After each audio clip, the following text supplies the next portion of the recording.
भएछ guys, good morning. बिहानको 6 भयो हैन। यहाँको ब्लग चाहिँ यस्तो देखिन्छ।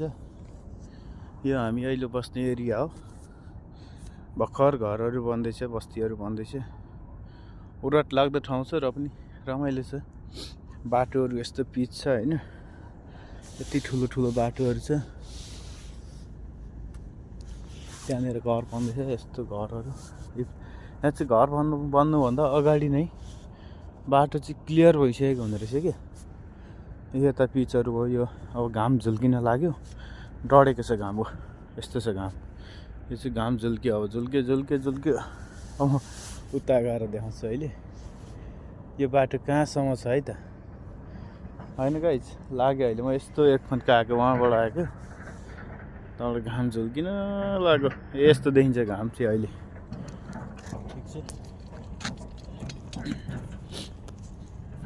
आज छुट्टीको दिन भएर यसो घुम्न आएको, साइकल बनाएर। यस्तो छ होइन। घाम चाहिँ झुल्किन लाग्यो उता। यो बाटो सायद त्यहाँसम्म मात्रै हो क्या जस्तो लाग्दैछ। त्यहाँनिर म चाहिँ जान्छु होइन, त्यहाँसम्म कस्तो छ यता ठाउँ।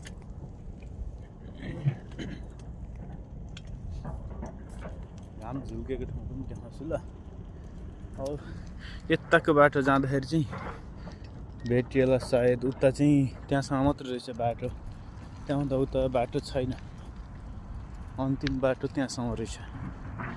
म चाहिँ यता घाम झुल्किनेपट्टि आएँ अहिले।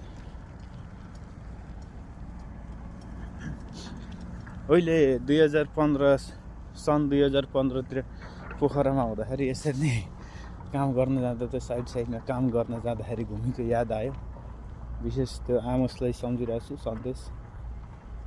अनि गाउँ त रोयल सरहरू हुनुभयो, मिस गरेपछि यार। यस्तो छ विकास देखाएर होइन, चाहिँ यस्तो छ क्या।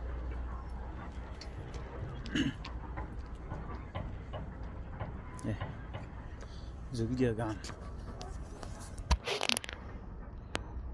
कता गयो झुल्केको घाम। ए यस्तो देखिन्छ। यो चाहिँ साउदीमा, रियादमा झुल्किँदाखेरिको, घाम झुल्किँदाखेरिको लुक्स है। फोटो खान हुन्थ्यो खोइ।